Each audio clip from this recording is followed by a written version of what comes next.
Hello students, today we will start a new chapter, that is chapter number 5th. The title is Indigo, written by Louis Fisher. Now let us know something about the author. Louis Fisher, he was a Jewish American journalist. Among his works were The God That Failed, Life of Mahatma Gandhi, as well as Life of Lenin, which won 1965 National Book Award in History and Biography. This chapter Indigo, is an excerpt from his book The Life of Mahatma Gandhi. This book, boys, has been reviewed as one of the best book ever written about Mahatma Gandhi, okay, or on Mahatma Gandhi. Now, let us know the theme of this chapter. This chapter actually, indigo. What is indigo? It is grown in, it is a type of crop that is used to color dresses and all, okay. So this chapter indigo, it emphasizes the fact that effective leadership can solve any kind of problems without any harm to anybody. Effective leadership is shown by Mahatma Gandhi to secure justice for oppressed people through convincing arguments and negotiation. Now everyone know that the way of Mahatma Gandhi was non-violent. He used to just put his own arguments, okay, and he followed law. He was a follower of law, okay, so he didn't commit anything that was against the law.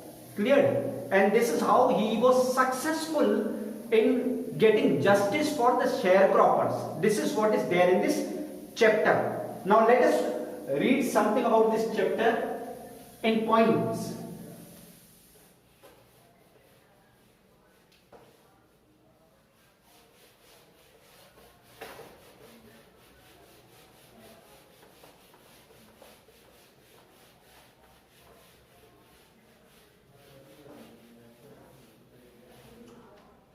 The very first point is idea of departure of the British. Idea of departure of the British. Now, actually in this chapter, Louis Fisher, he describes how Gandhiji took up the cause of poor peasants of Champaran and finally succeeded in providing justice to them. So, according to this point, let us start this point. Gandhiji tells Louis Fisher, okay, Louis Fisher, the author, when the idea of departure of the British came in his mind. It was in 1917. Gandhiji had gone to the December 1916 annual convention of the Indian National Congress in Lucknow. A poor peasant, a farmer, he came up to him. He was Rajkumar Shukla. He was from Champaran. He wanted Gandhiji to come to his district, that is Champaran. Gandhiji had never heard of this place. Actually, it was near the kingdom of Nepal, okay, in Bihar, present Bihar. So, Shukla was a sharecropper. He was a farmer, a sharecropper. Next point is, Shukla was resolute.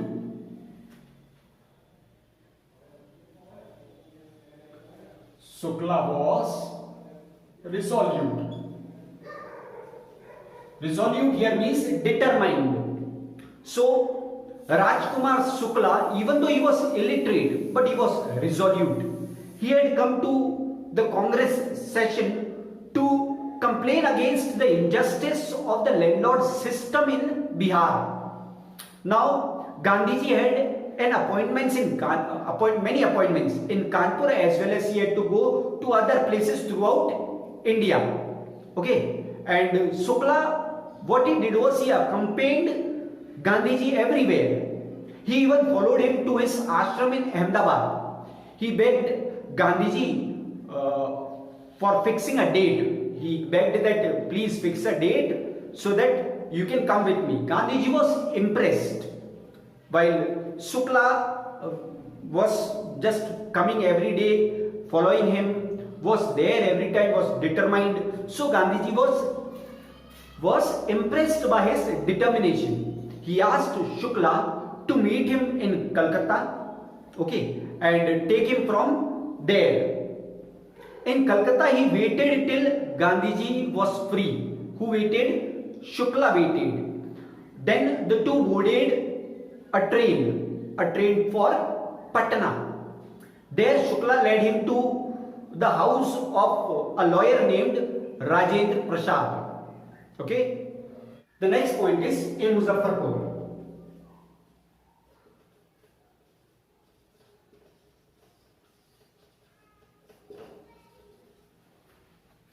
Now Gandhiji, he decided to go to Muzaffarpur first because he wanted to get complete information about the condition in Champaran.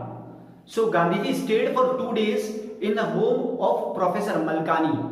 The news of Gandhiji's arrival spread quickly.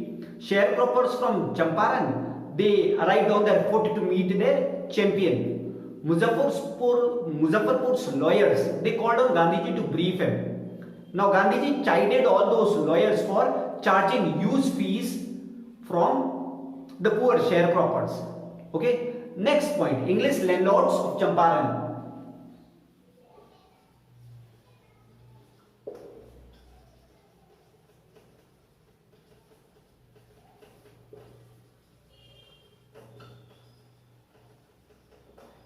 Now, most of the arable land in Champaran was owned by the Englishmen. Indian tenants worked on the land. Germany at that time had developed synthetic indigo. So now growing indigo was not that profitable. So therefore they obtained new agreements from the sharecroppers. Okay.